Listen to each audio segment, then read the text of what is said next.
lot of this isn't going to make sense to you, and I'm sorry about that. I'm just gonna start at the beginning, with the house.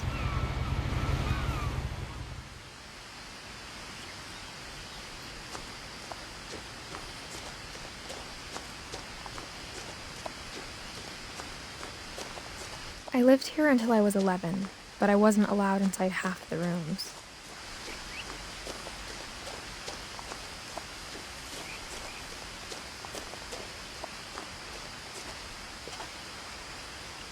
Inside the mailbox were bills from 7 years ago, marked urgent, open immediately.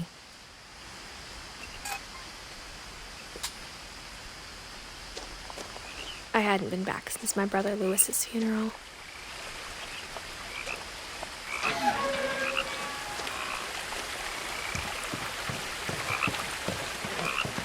In her will, my mother left me a key, but didn't tell me what it unlocked.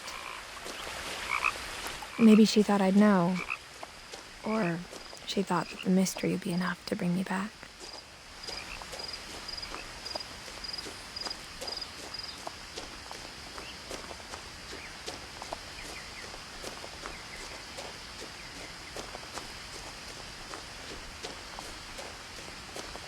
No one had driven this way in a long time, but I saw a few hoof prints.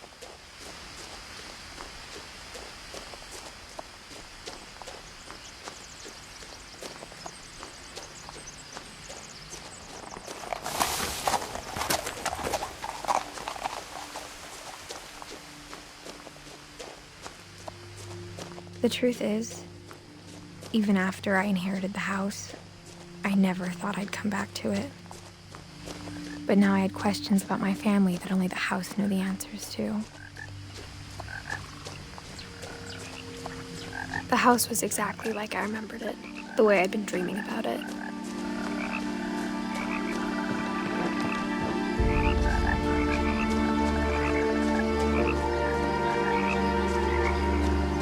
As a child, the house made me uncomfortable in a way I couldn't put into words.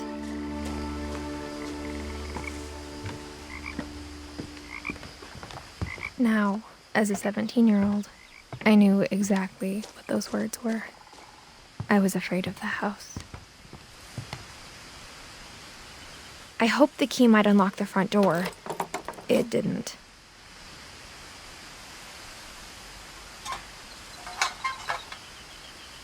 Looking in, I felt like the house itself had been waiting for me.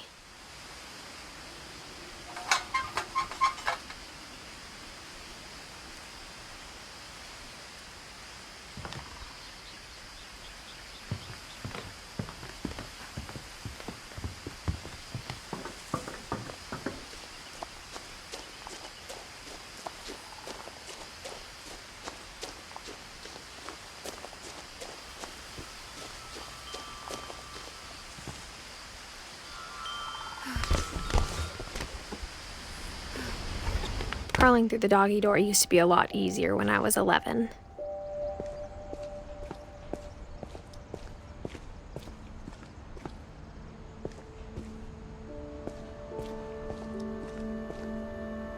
The power had been turned off the night we left. For the first time in years, I felt like I was home.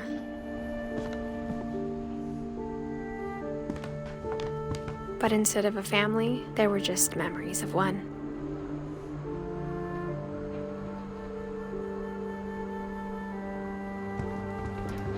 Like how after Lewis started working at the cannery, we all got sick of eating salmon, except our cat, Molly. Or how only one restaurant would deliver to our house, so we had Chinese a lot.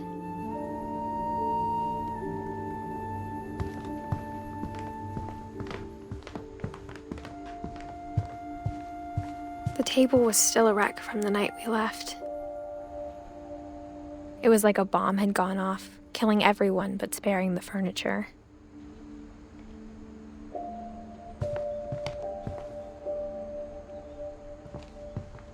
Nothing in the house looked abnormal. There was just too much of it, like a smile with too many teeth. Even the fireplace had a story.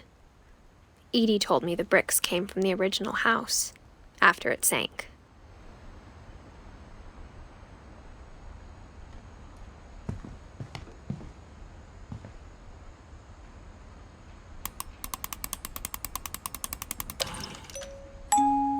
Great-Grandpa Sven built a music box for Barbara, along with the rest of the house.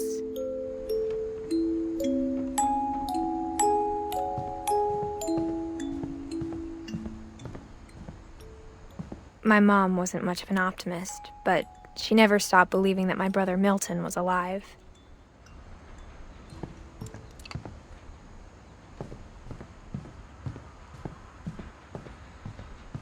Mom always told me to stay out of the basement, so I wasn't too surprised when the key didn't fit.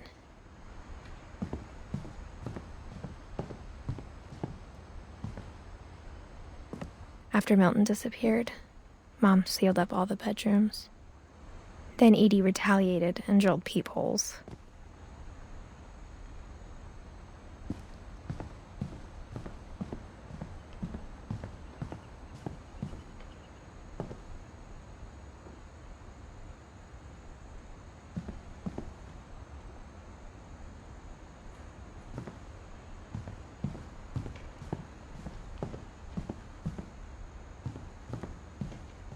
Whenever people ask me about my family, the first thing they always want to know about is Barbara.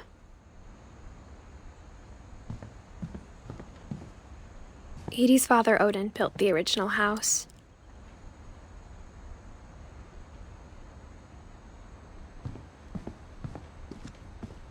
Mom must have locked the third-floor stairs on the night we left.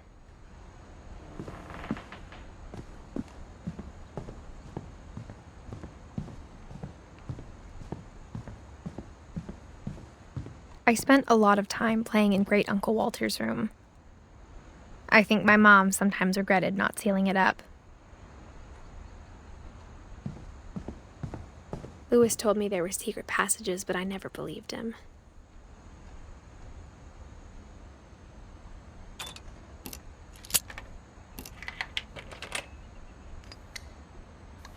Turns out, my mom was really good at keeping secrets. Now it was time to find out what my mom had been afraid of.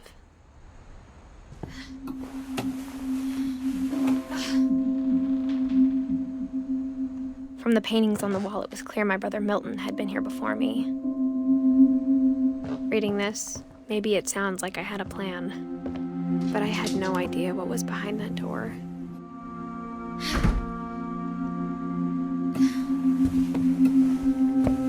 Just like I had no idea where all this was gonna lead.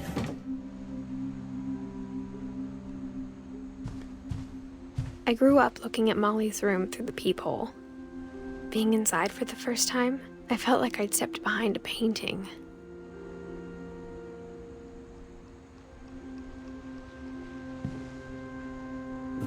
Molly's gerbil had a tiny bedroom with its own even tinier gerbil cage.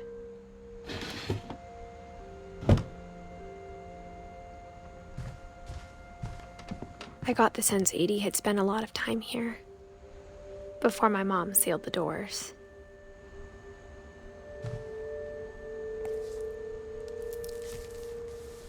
December 13th, 1947. Dear Diary, I'll be gone soon, but I wanted to tell somebody about what's gonna happen. It started when Mom sent me to dinner. I woke up and I was starving, so I looked around for something to eat.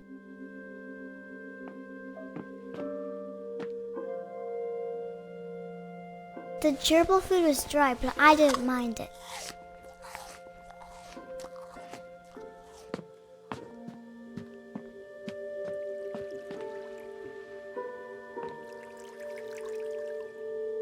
I thought about eating Christopher, but I held back.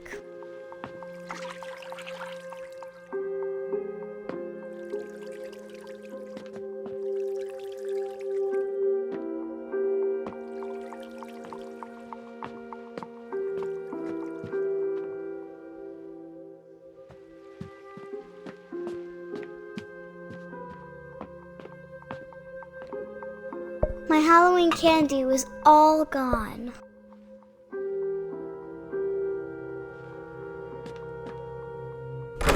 Mom, can I come out now? Sweetheart, it's late. Go to sleep.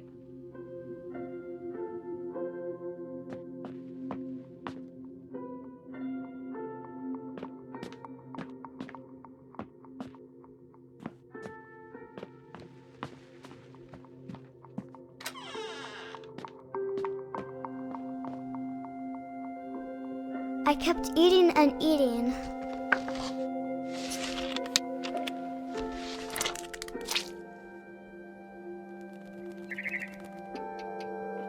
I ate a lot of things that night.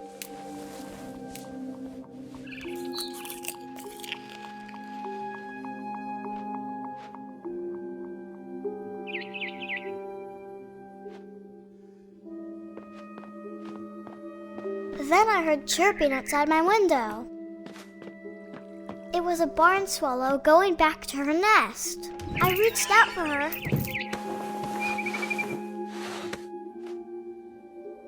And suddenly, I was a cat.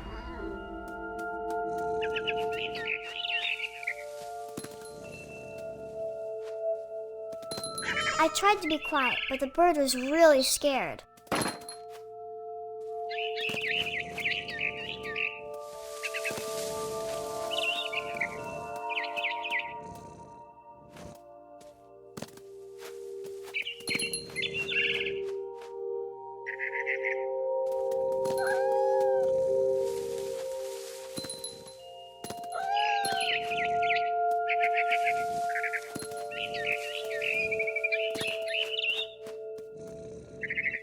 I jumped and I almost got her.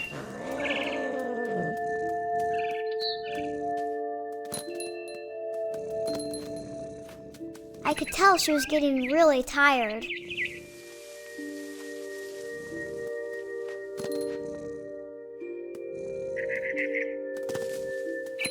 Now I was up in the big tree. I promised Dad I wouldn't climb it anymore.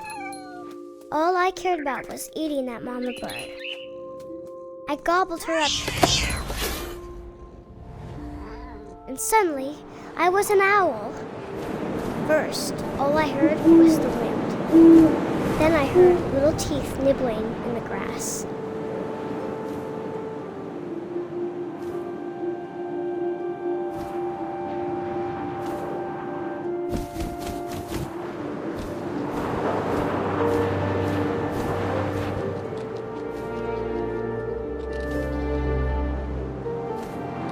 Rabbits.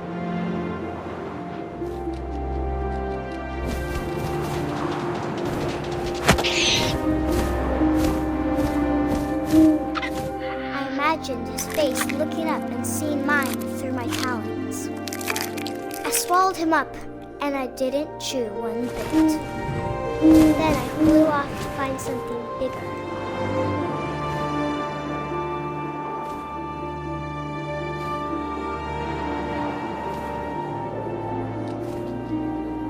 A mama rabbit.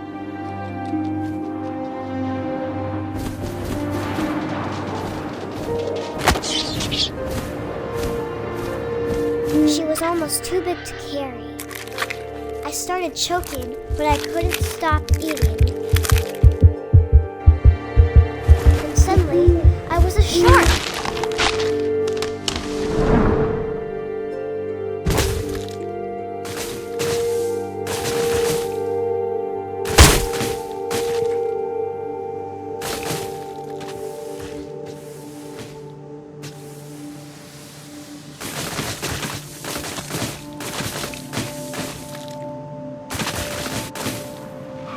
I rolled off a cliff and into the ocean. Now, I was hungrier than ever.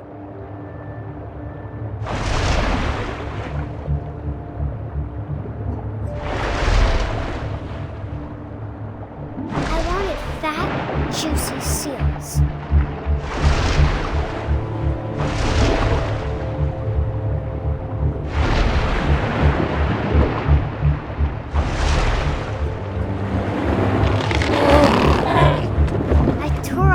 flipper, and it tasted really good.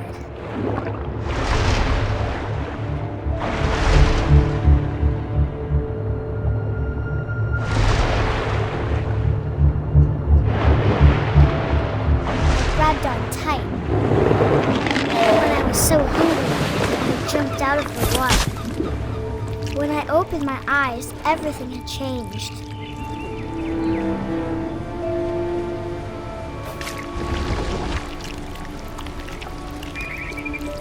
Now I was a monster, and I smelled people everywhere.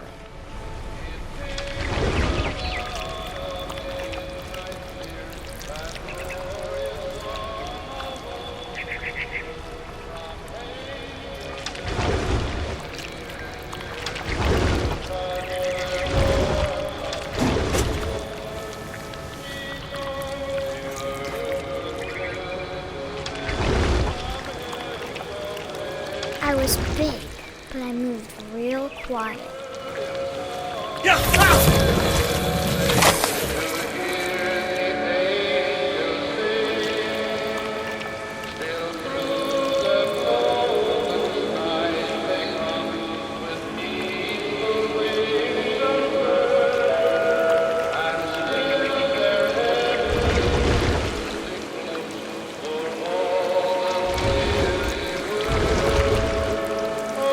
I wanted to stop, but also I didn't.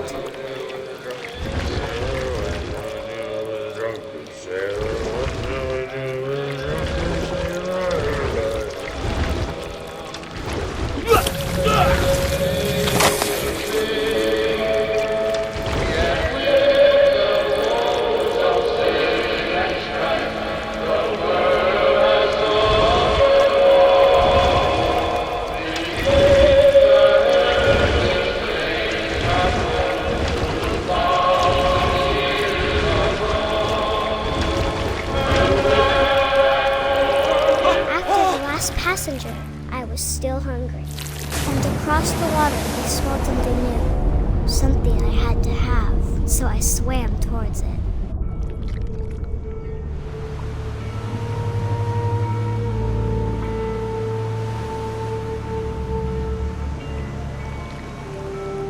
I slithered onto the sand, and the good smell went into an old pipe.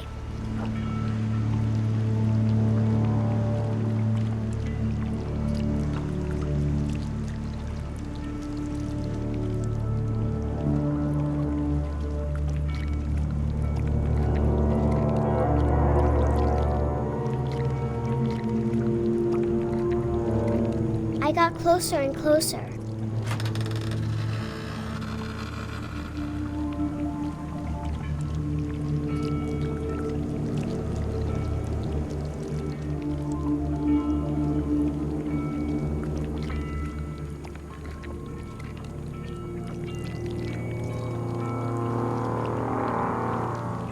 All my stomach started growling. And suddenly, I was me again. I held my breath for a long time, but I couldn't hear anything. I think it's waiting for me to fall asleep. But it's not going to wait much longer. It needs to feed, and we both know I will be delicious.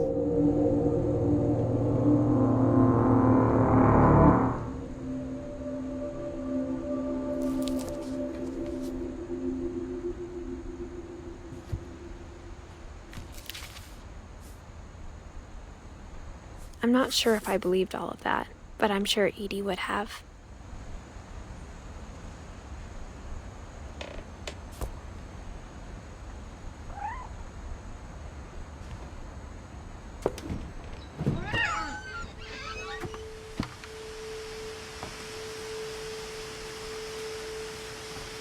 This will be obvious later, but my mom never told me any of these stories.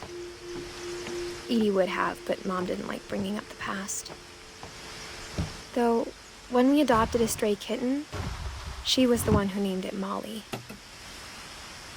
I spent a lot of time in Great-Grandma Edie's room. Her room was like a museum. For 500 years, the Finches have been famous throughout Norway for their fortune. and misfortune.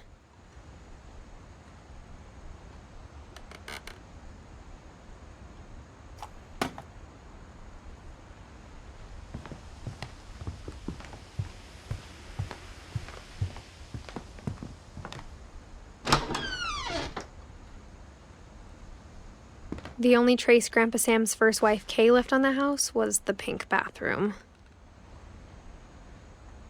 It was a pretty big trace.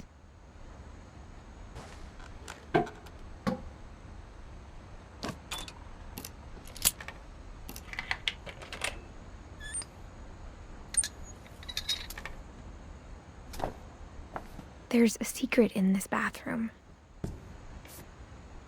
It's in the last place you would look. It isn't in the cupboard. It's hidden in this book.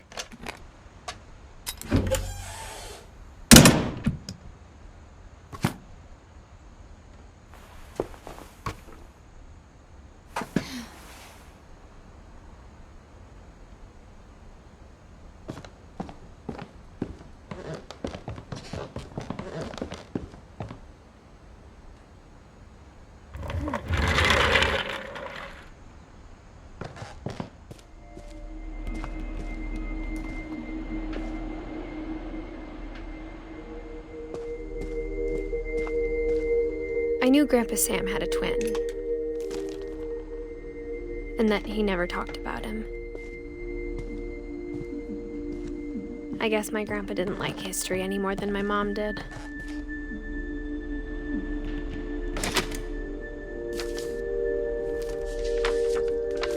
How I Want to Remember My Brother by Sam Finch. The thing I remember is that when he made up his mind, that was it.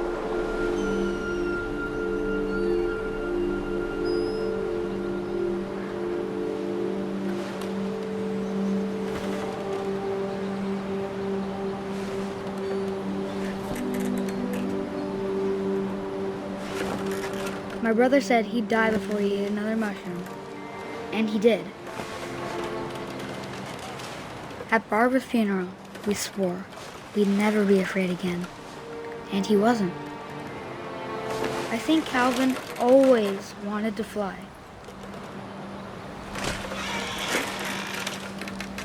Sam! Calvin! Dinner's ready! Coming! But that day, he finally made up his mind to do it.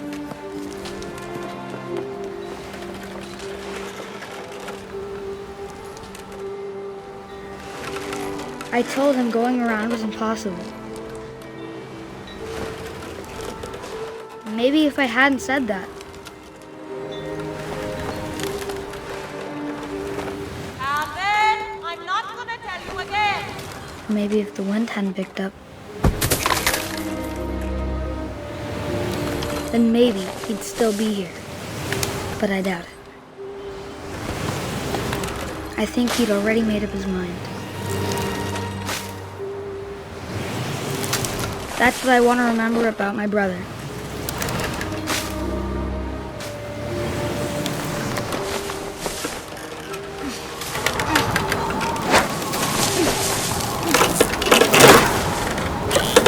The day he made up his mind to fly. And he did.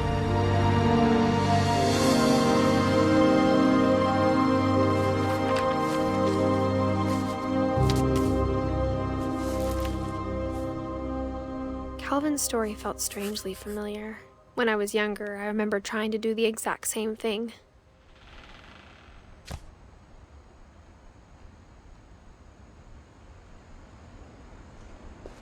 After the funeral, Edie roped off Calvin's half of the room.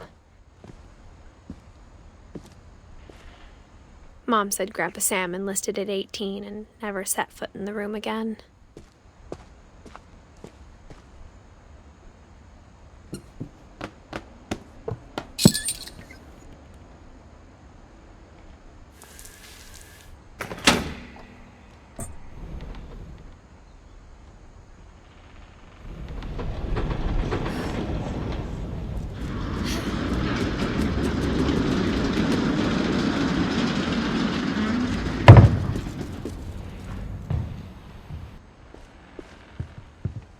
passages were a pretty tight fit. They'd obviously been built for smaller hands and bellies.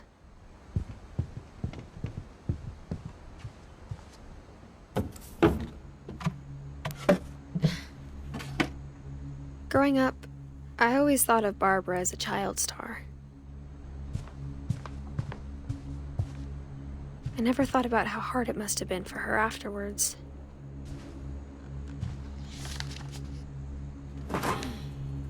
Of all the stories people wrote about Barbara's death, I'm surprised Edie saved this one.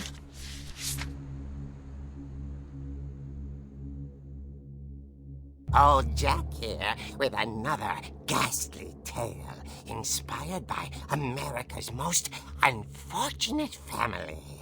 I'm calling it The Surprise Ending of Barbara Finch.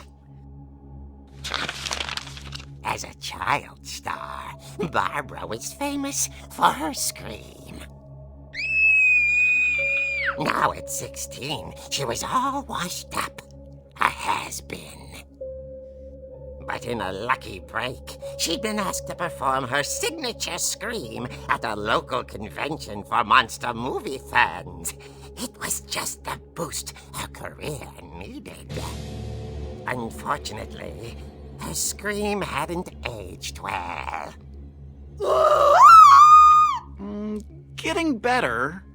I think you just need the right motivation. Her biggest fan and current boyfriend, Rick, was about to demonstrate when... Now that was a great scream. It was Barbara's father, Sven. He'd slipped into a table saw and had to be rushed to the emergency room. So Barbara got stuck babysitting her youngest brother, Walter. Her convention comeback was cancelled. Okay, I'm hearing frustration, but I'm not hearing terror. What if I tried... A gang of hoodlums in Halloween masks have been terrorizing Orcas Island tonight. Police are urging residents to... That came from the basement. You're right! Also, I loved your delivery on that. Why is your basement door locked? Because my dad likes making puzzles and secret passages. There's a key hidden in the music box. The secret is to keep winding and winding until finally the key pops out. Thanks, babe. I'll be back in a sec. 20 minutes later, Rick hadn't returned. So Barbara went to look for him, right on cue. She reached for the music box. And as she wound the key, she listened for Rick, but the house was silent.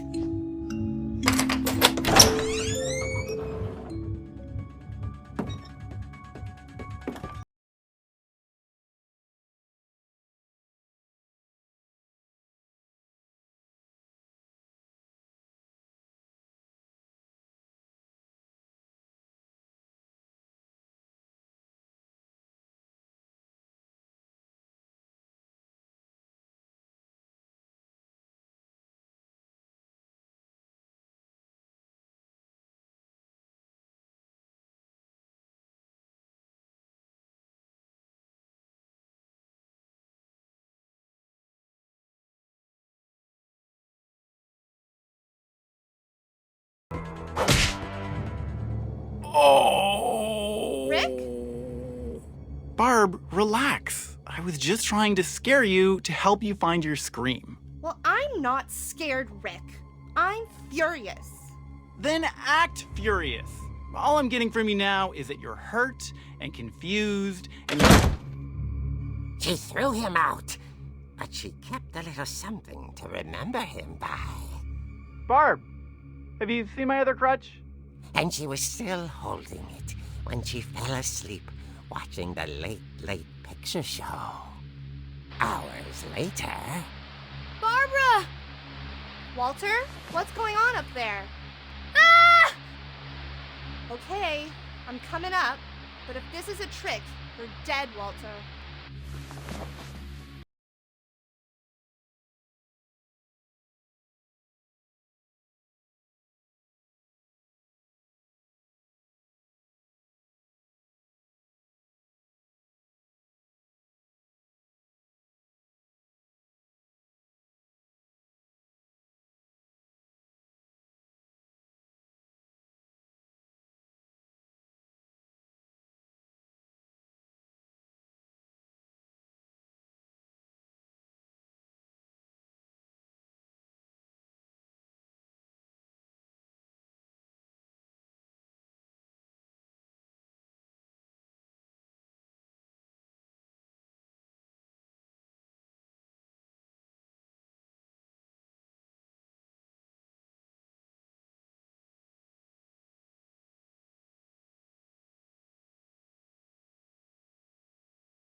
thought about abandoning Walter, but just couldn't do it. Molly's door hadn't been opened in years. The hinges groaned.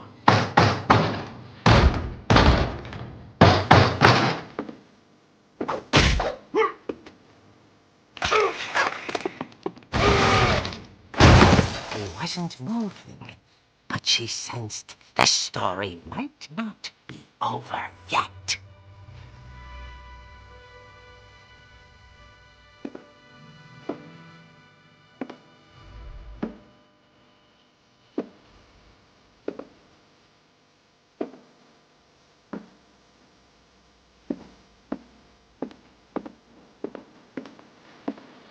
The hookman had vanished.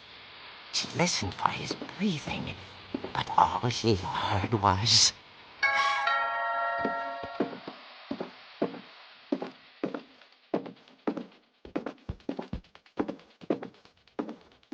At the door, she heard whispering. It was coming from inside the house.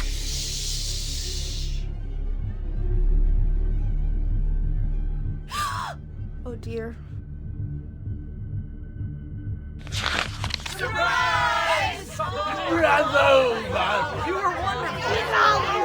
monsters had come to surprise her.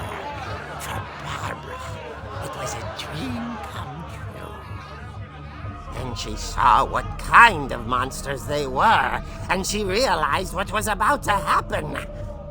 She was going to be famous.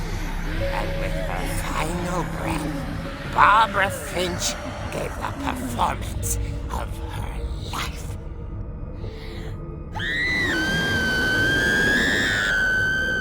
I wasn't there myself, but I hear Barbara was magnificent.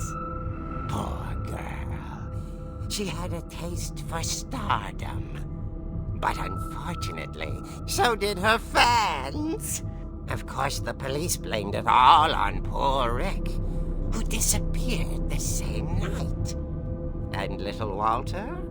Hiding under his bed the whole time. He took it all pretty hard, but that's another story. As for Barbara, tucked inside the music box is all they ever found of her. Her ear. Now that's what I call a real eerie tale.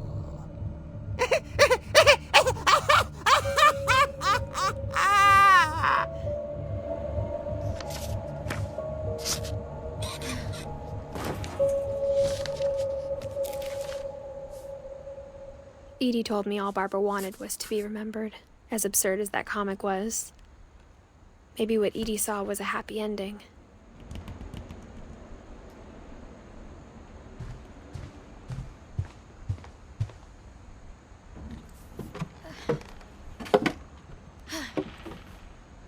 I guess now I know why Mom didn't like me playing with the music box.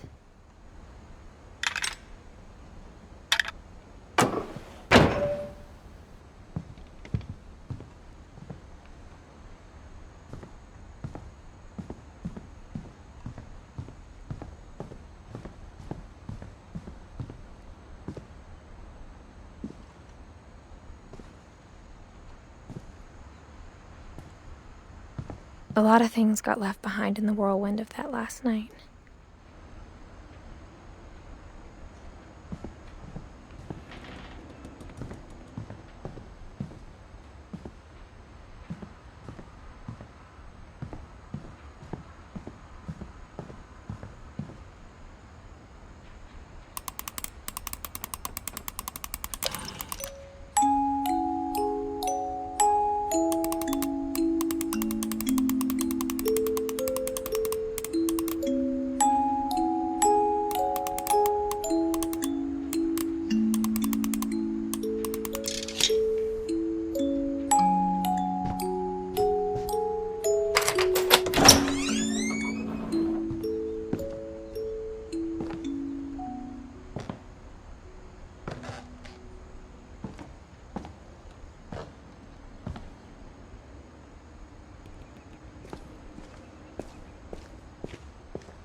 Mom said the basement was off limits, unless I wanted another tetanus shot.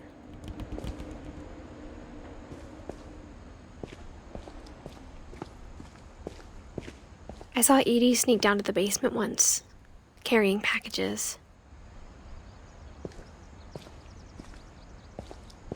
I thought maybe she was hiding presents.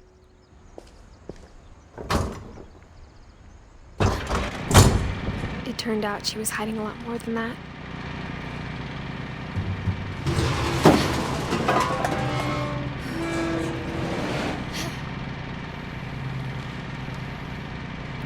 I remember asking Mom once about where Walter had gone. She said after Barbara died, he got as far away as he could. If there's a pattern in all these stories, I think it's that none of us has gotten very far.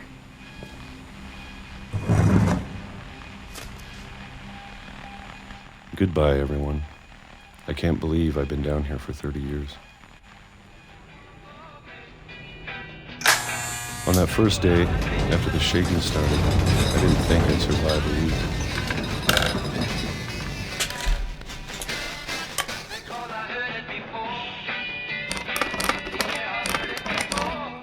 But after a few days, I settled into a routine. That's what kept me sane.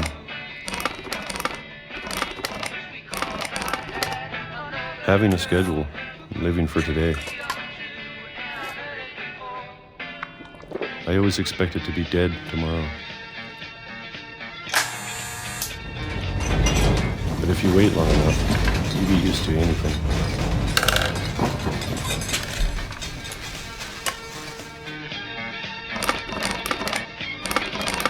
Even a monster on the other side of the door starts to feel normal.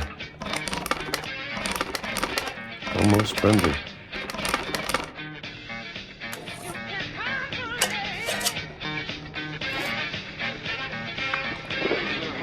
And then one day, everything just stopped. Whatever that thing was, it was gone. Maybe it got tired of waiting. Or maybe I just got tired of being afraid.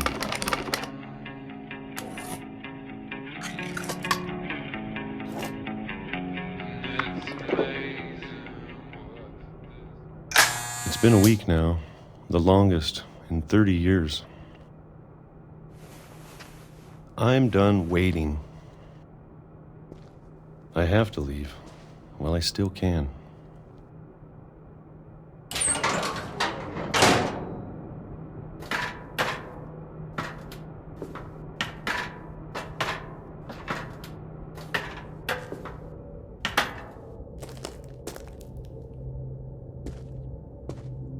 I know it's out there, somewhere. Whatever killed Barbara and Molly and Calvin. Maybe this is all a mistake. But I need to stop living the same day, even if it kills me.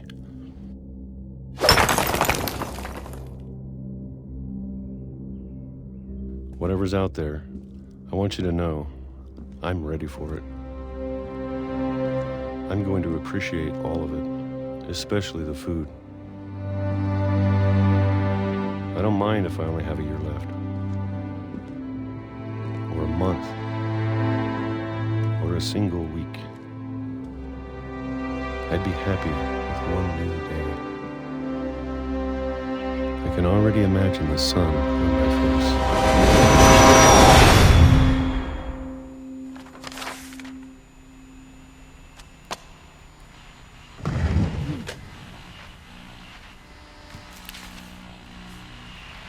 Walter died when I was 6.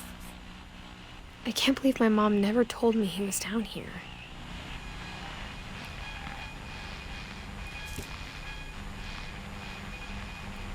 I'm sure my mom was trying to protect me.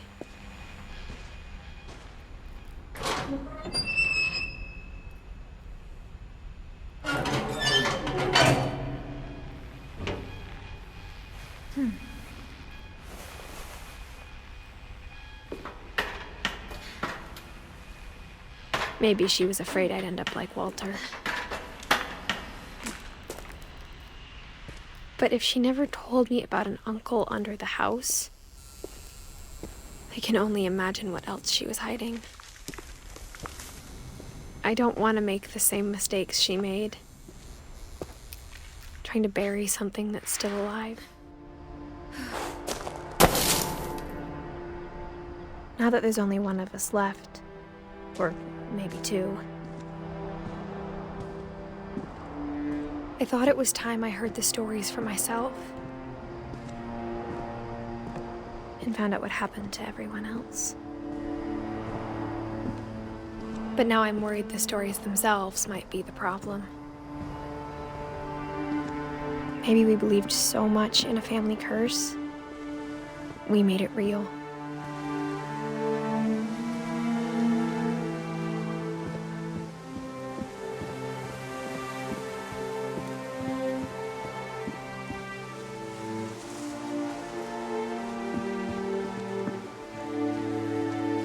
I don't know if I should even be writing this.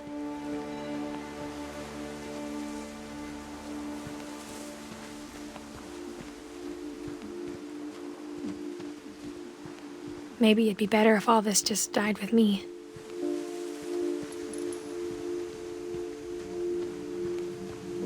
But I thought you should know about your family.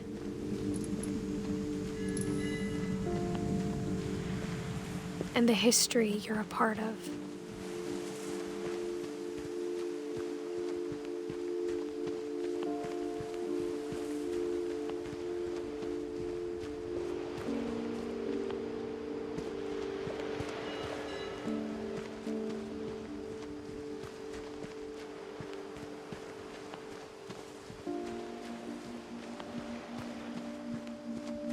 Though to be honest, I feel as lost as you probably do right now.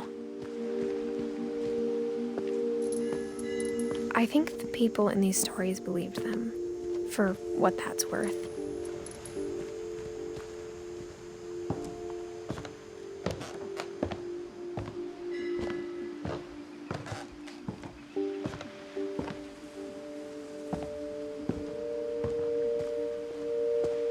And when you look at the house, that history of imagination and stubbornness and madness, any of it seems possible.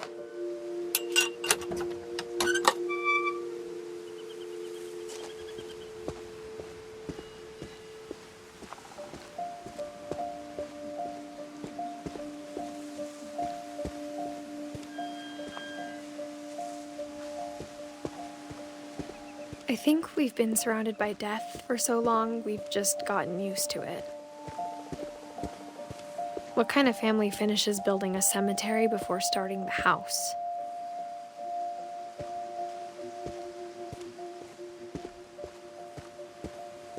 It's embarrassing for me to admit this, but the pet cemetery made me more uncomfortable than the human one. 3 of the gerbils are mine, and 2 had been my fault.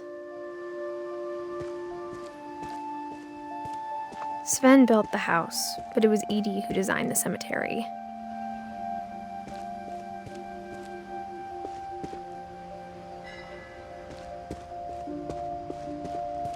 I'm sure Odin's monument had been Edie's idea. My mom was always trying to move on, but for Edie, the past never went away.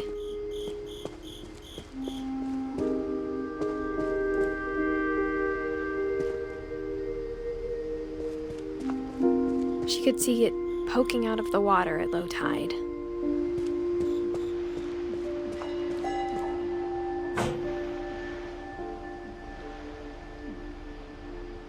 Edie said she dreamed about the old house every night.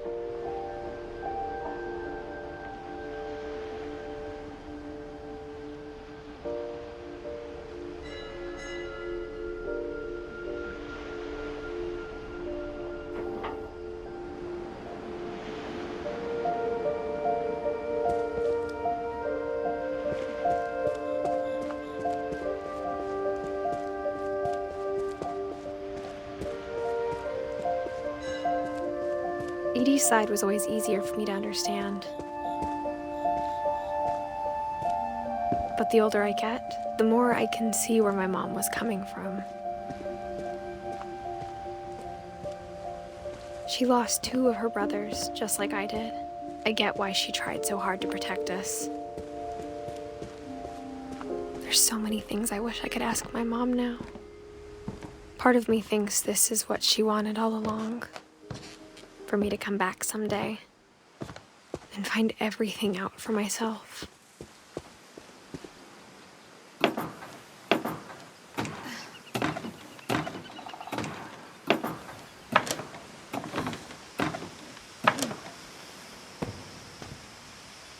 But looking back on it now, if she told me there was going to be so much climbing, I never would have come when I was 22 weeks pregnant.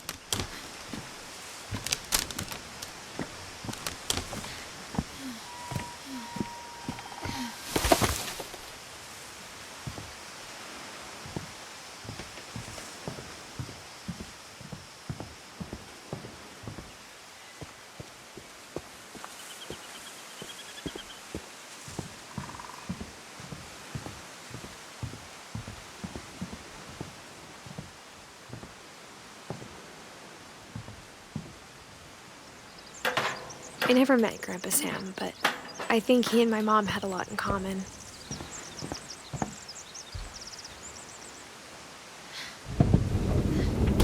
They were both pretty intense.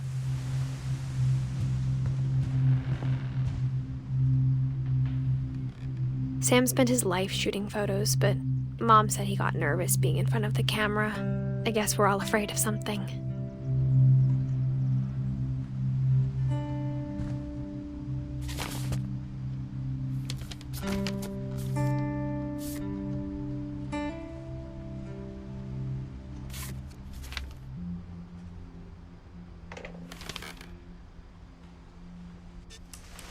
Dawn, I promise, you'll never forget this weekend. Yes, sir. These memories are gonna last a lifetime. What? Am I gonna? Perfect. It's gonna rain the whole weekend, isn't it?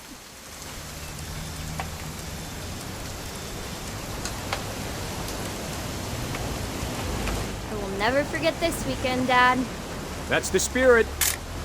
Okay, got it. I'm gonna take some pictures, okay? Just be careful. That camera's older than you are.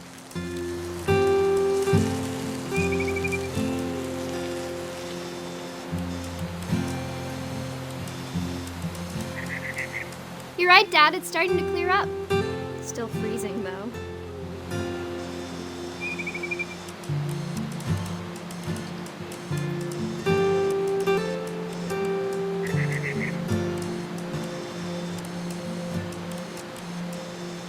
Definitely should not have drunk all that coffee. Hold still while I take a picture of you. I definitely... Hey! That's a keeper.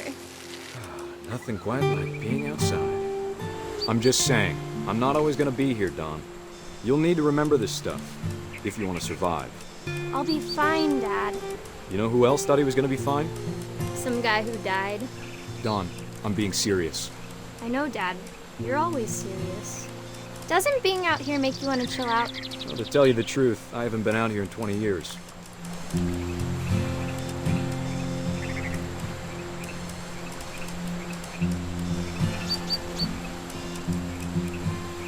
Last time I was with my brother Calvin. Man, that was a great trip. Your grandpa Sven taught us how to fish, how to build a fire. Dawn, don't you think you could find something more interesting to photograph? We found an old logging trail. There were deer everywhere. I bet if I could remember where that trail was, we'd spot a buck for you in no time. Give me a minute to check the map.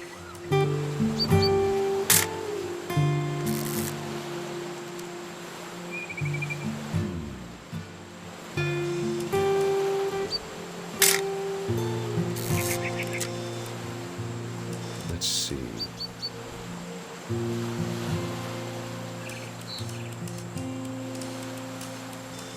Maybe.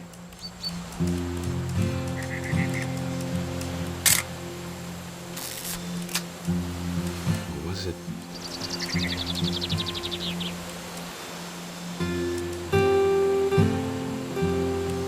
Could have been.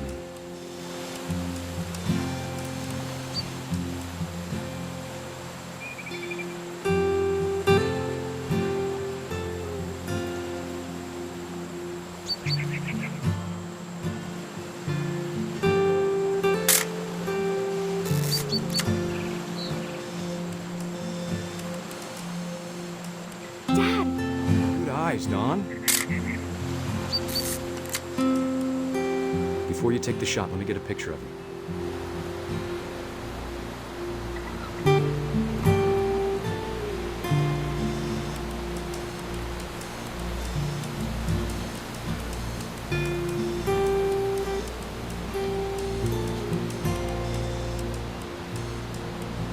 Dad, I...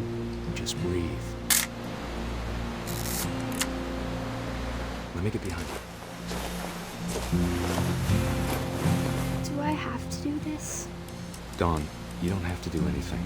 But if you want to survive, you'll need to be strong. Great shot, Don!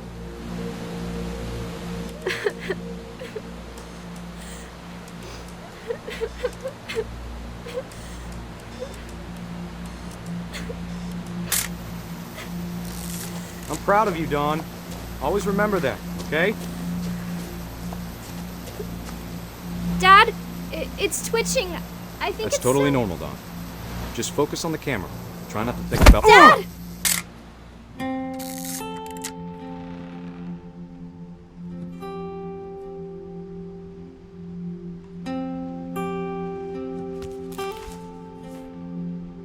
Of all these stories, that's the one I wish most that my mom had told me.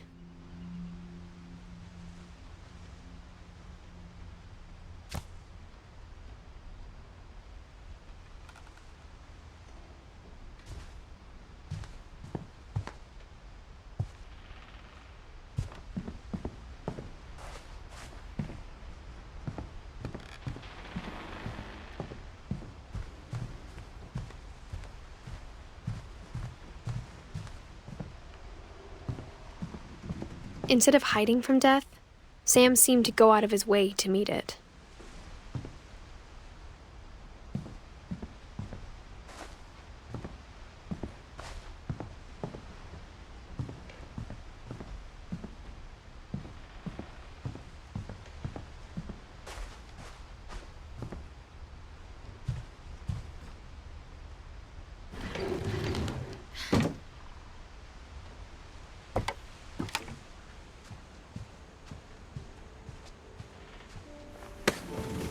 After Sam died, my mom and Edie got really close. They'd both lost a lot.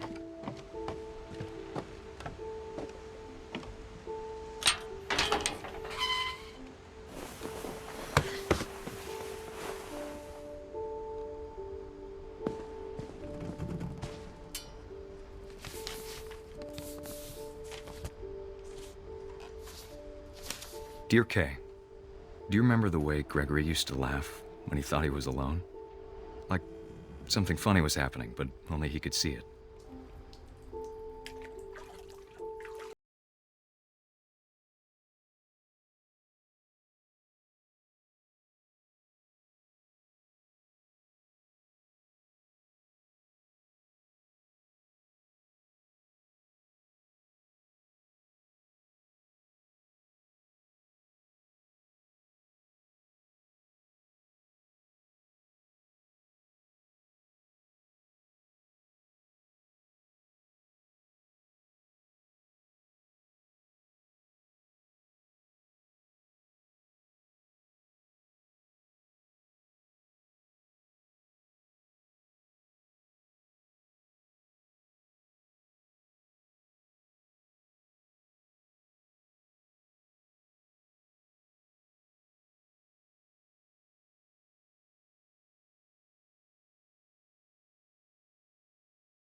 could. Maybe if I hadn't called that night. Damn it. Hold on, I don't want Gregory to hear this.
Good luck, Kay. Love, Sam.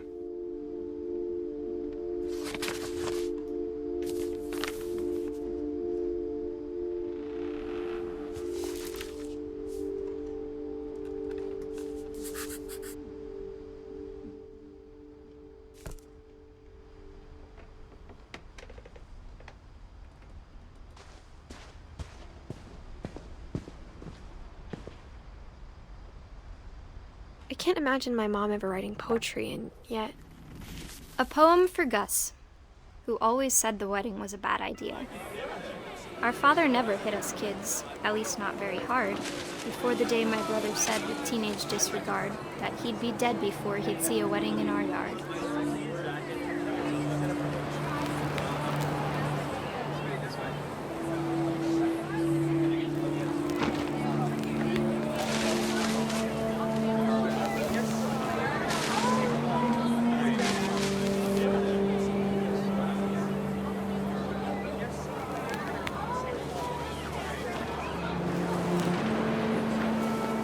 Father made him come, of course, but Gus stood far apart, just flew his kite and bottled up the storm inside his heart.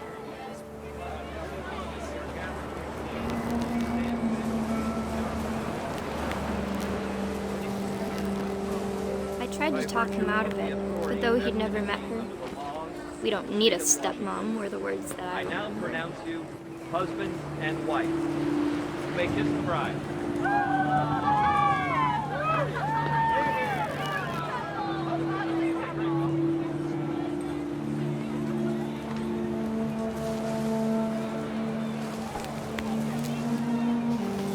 When the time for photos came, Dad ordered him to come here.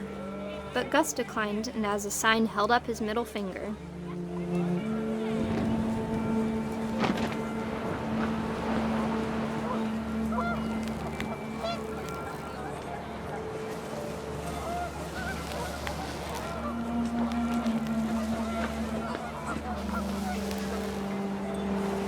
The wind picked up, and panicked geese appeared and quickly went. But all the humans did that day was go inside the tent.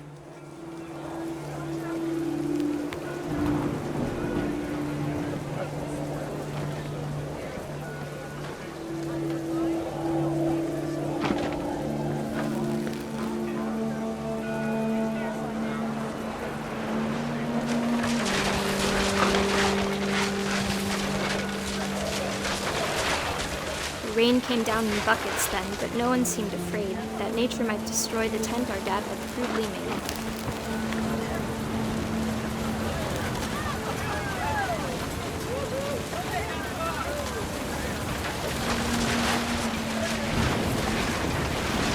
The thunder sounded much too close and full of angry power, but all my father said to this was, "Make the music louder."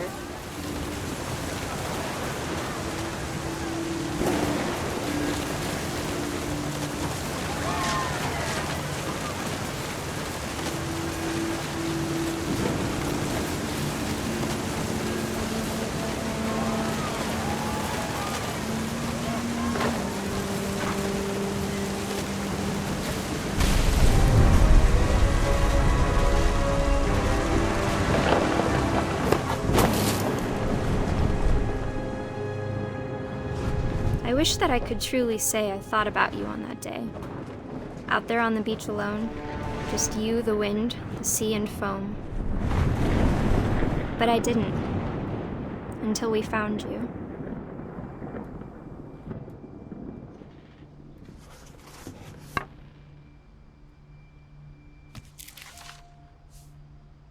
She never talked about him, but Mom told me once if I was a boy, they were going to name me Gus.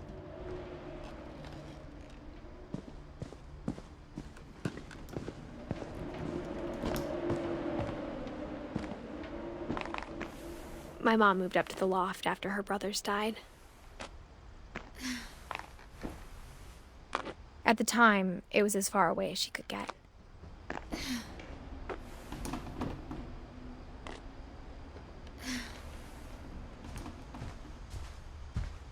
She spent a summer building houses in Calcutta, where she met my dad, Sanjay.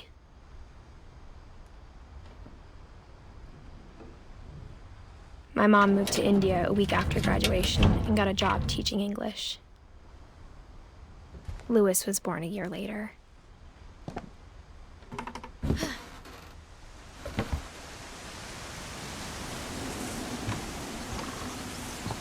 When my dad died, I don't think Mom knew where else to go. I'm sure Edie was happy to have her back. The house had to get a little bigger, but Edie was used to that. And for a while, things were good. Almost normal, but it didn't last.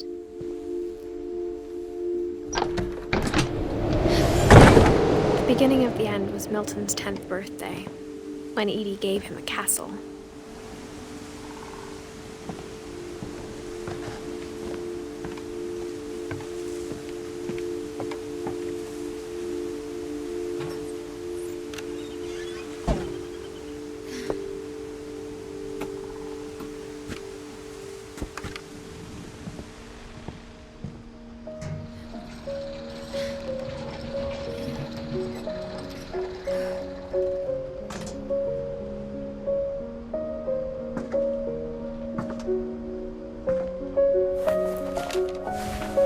Milton Finch in The Magic Paintbrush.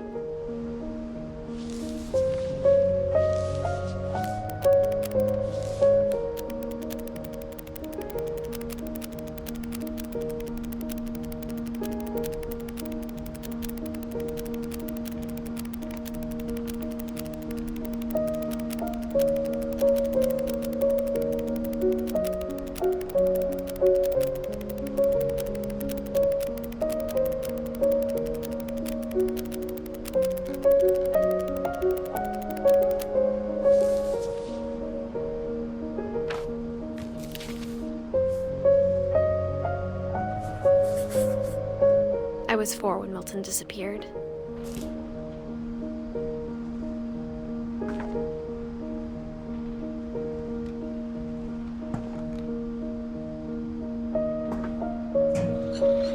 Mom spent months searching for my brother. Then she sealed the doors.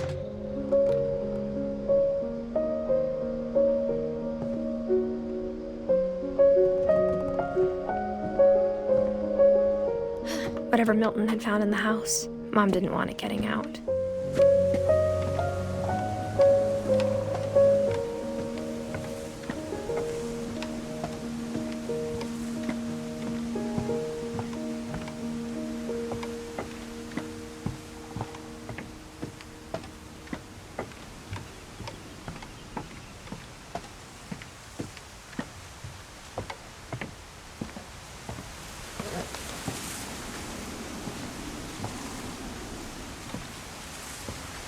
Mom definitely blamed Edie, but I think Louis blamed himself. After he graduated, he just spent more and more time in his room, until Mom got him a job at the cannery.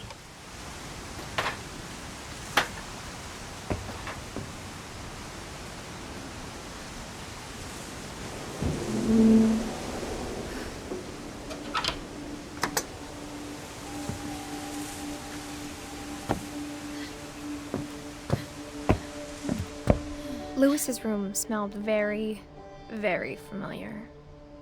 That part of him lived on.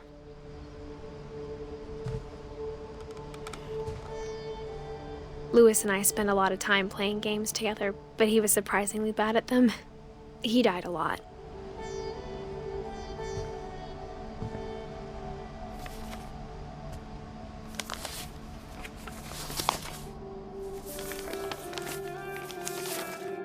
Dear Mrs. Finch, as Lewis's psychiatrist, I can understand your desire for an explanation. As I see it, the trouble began in January, shortly after we convinced your son to seek treatment for substance abuse. Newly sober, I believe Lewis first noticed the monotony of his daily life.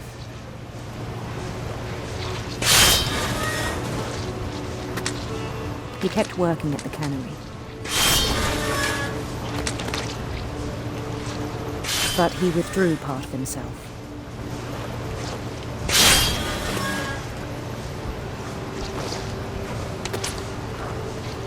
In our sessions, I saw the same behavior.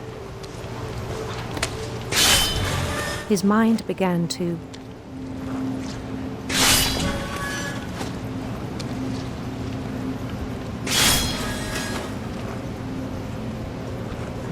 wander.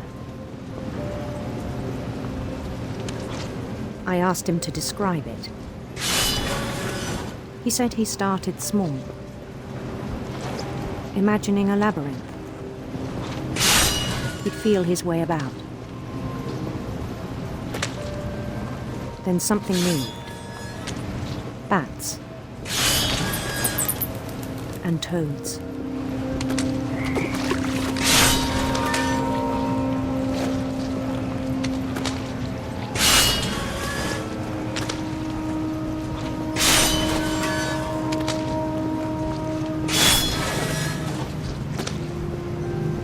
And things that have not names. He knew it was all in his head.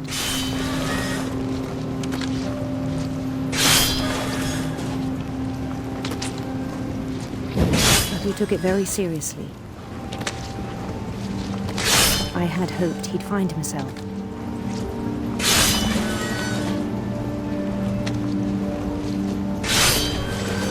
But he found something more. I worried about him then, daydreaming at the cannery.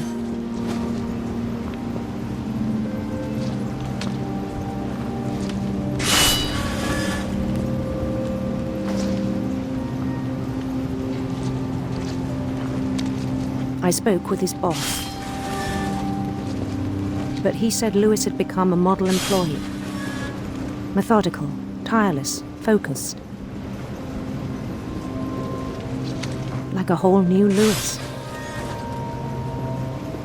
So I let him go on.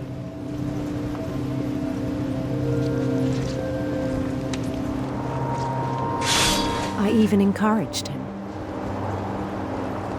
It seemed very promising at first. He told me he'd made a new friend.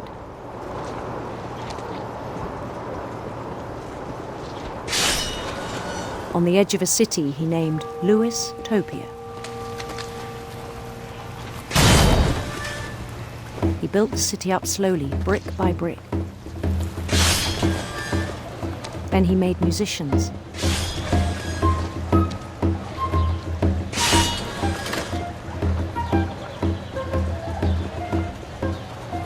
And songs for them to play. He talked about starting a band. And he was always humming something. Every day his imagination grew stronger. He no longer spoke at the cannery,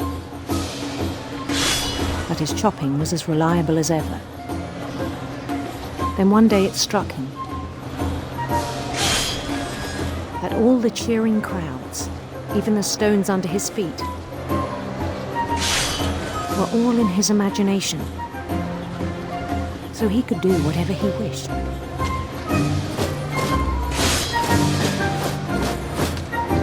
He held an election for mayor, and he won. They begged him to stay, but his mind was already wandering. It became a game for him.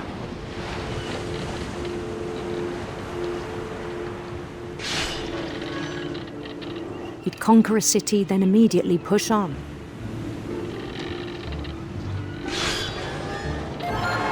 New Louisville.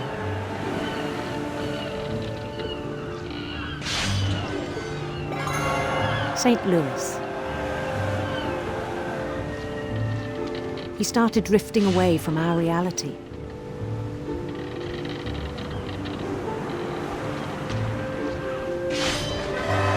Minneapolis, until one day he forgot to go home from the cannery. Even as his mother pleaded with him, part of Louis kept sailing on.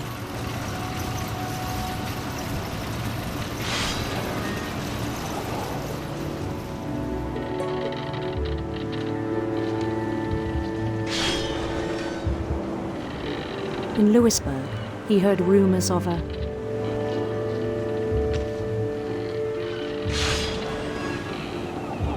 handsome queen.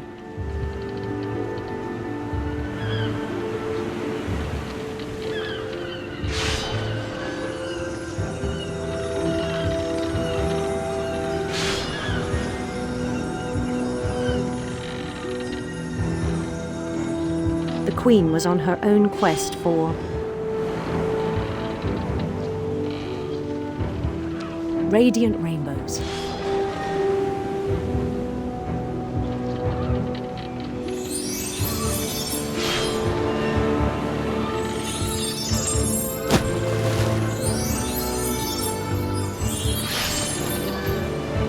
He followed the sound of her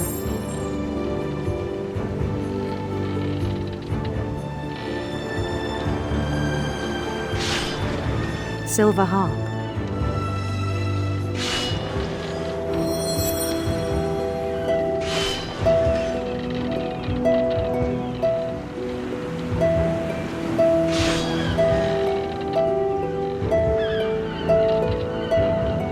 His chase led him to a golden palace east of the sun and west of the moon.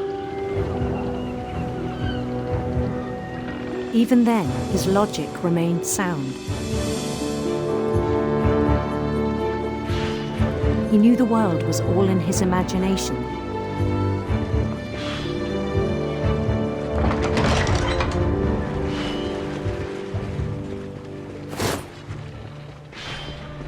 But he was so proud of having created it.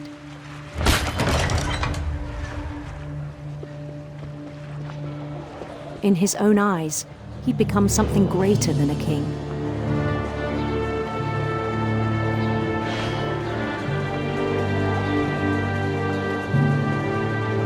For someone who'd never known success in the real world, I think it was overwhelming. And then it struck him that the real Louis was not the one chopping salmon, but the one climbing the steps of a golden palace.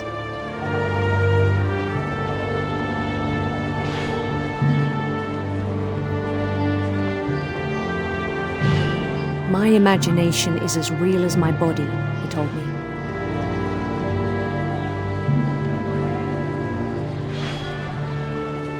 It was hard to argue with him.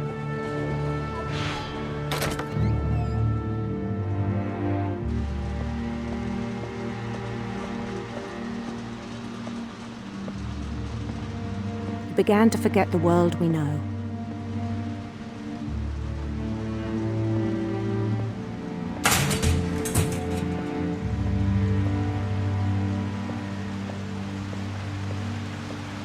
I think it pained him to remember Louis, the cannery worker.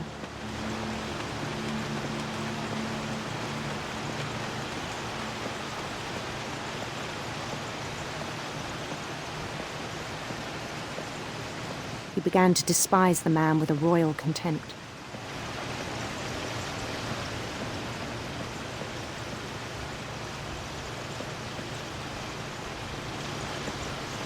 I still thought I could save him.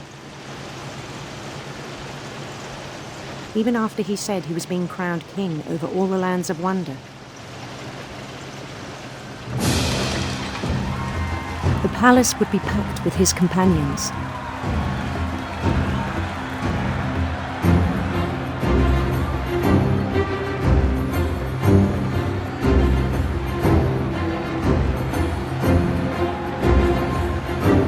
including the wise Calico who'd insisted on advising him.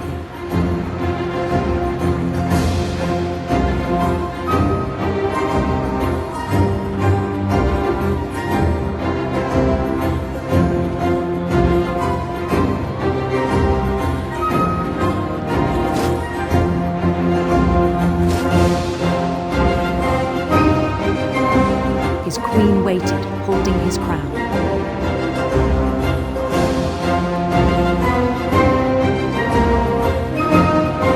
There was only one thing left to do.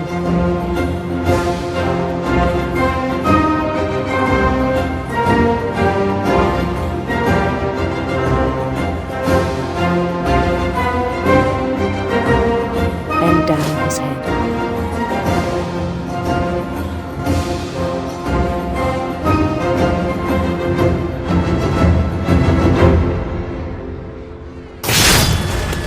I think you know. Mrs. Finch, your son was a kind man who will be missed by all of us who knew him.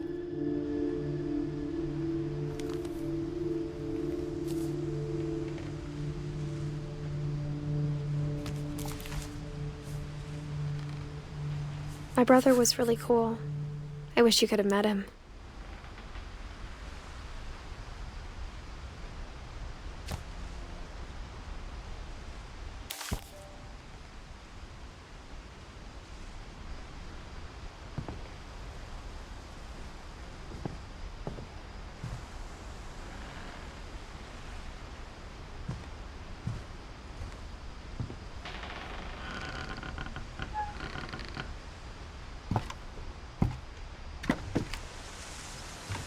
On the way back from Lewis's funeral, my mom told me to start packing.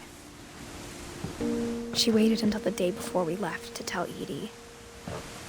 I'm not sure if she wanted to make it easier or harder.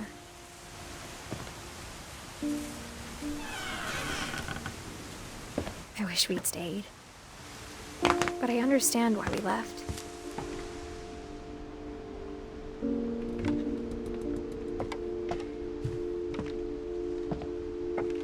My mom ended up leaving everything behind.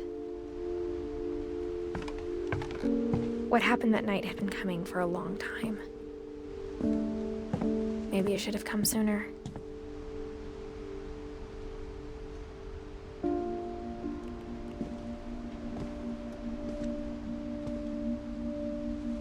But it had to end one way or another. All that's left now is to tell you about that last night.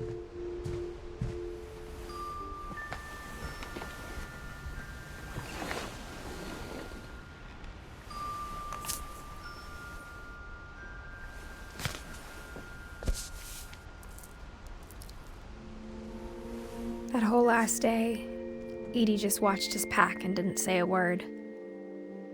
Until supper, when she raised her glass and said, "To our final night together, and all our final nights apart."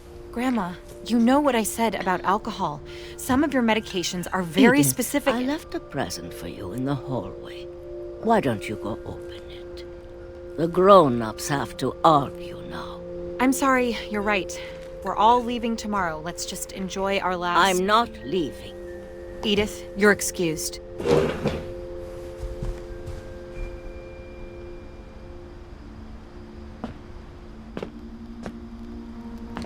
The power had been shut off that morning, but Edie always had plenty of candles. When my mom sealed the library, I don't think she knew about the other entrance. Or that Edie had a key to it.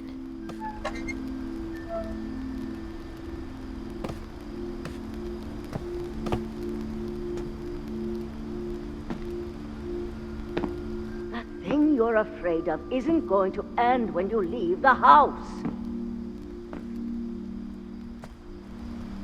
Edith has a right to know these stories. My children are dead because of your story. I think it's best if Edith and I leave tonight.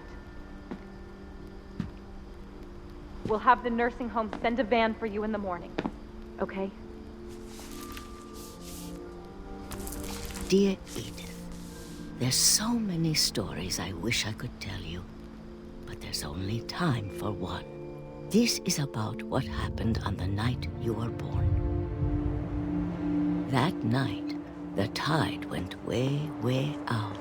It was the first and last time I ever saw the old house aground. There'd been an earthquake out in the middle of the ocean.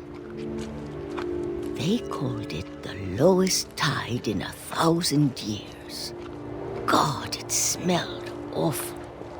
You know, I've seen that house every day of my life.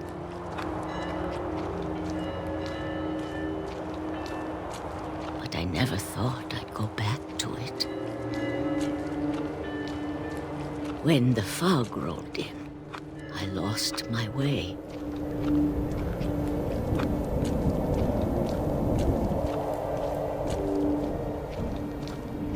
I got turned around.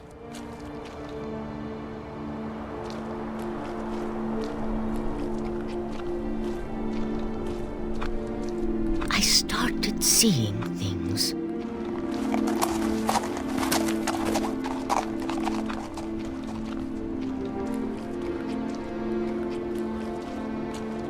Things I'd forgotten had ever existed.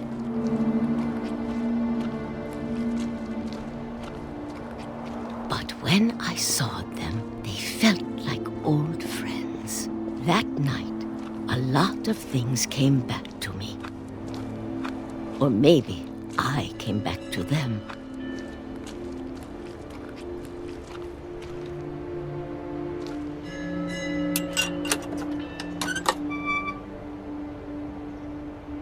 Things I can't explain, but that I need you to try and... Edith, what are you doing in here? It's mine. Edith! Mom, you're gonna rip it! Let go! I kicked and screamed, but Mom dragged me to the car.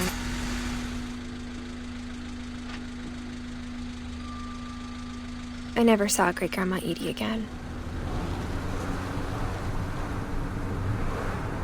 The next morning, the band came to pick her up, but she was already gone. After that, we moved around a lot.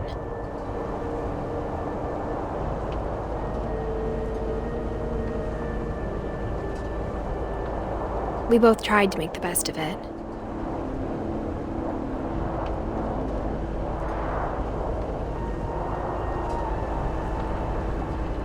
A few years went by.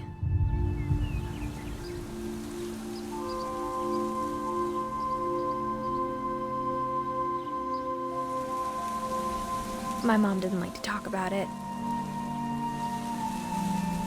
but she started getting sick a lot. The rest happened pretty quickly.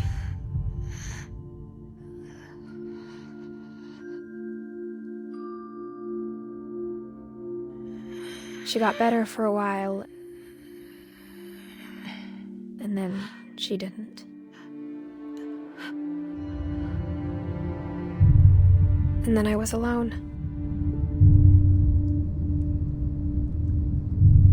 The last Finch left alive.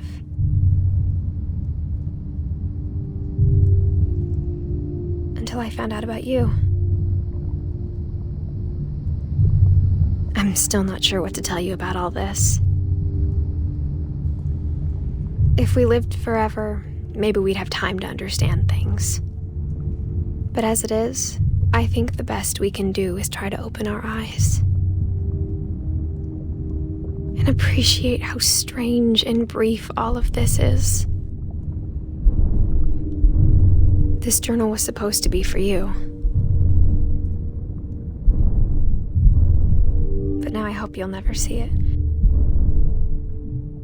I just want to meet you and tell you all these stories myself. But I guess if you're reading this now, things didn't work out that way.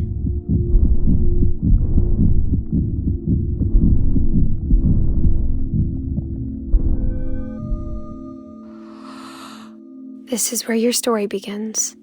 I'm sorry I won't be there to see it. It's a lot to ask, but I don't want you to be sad that I'm gone. I want you to be amazed that any of us ever had a chance to be here at all.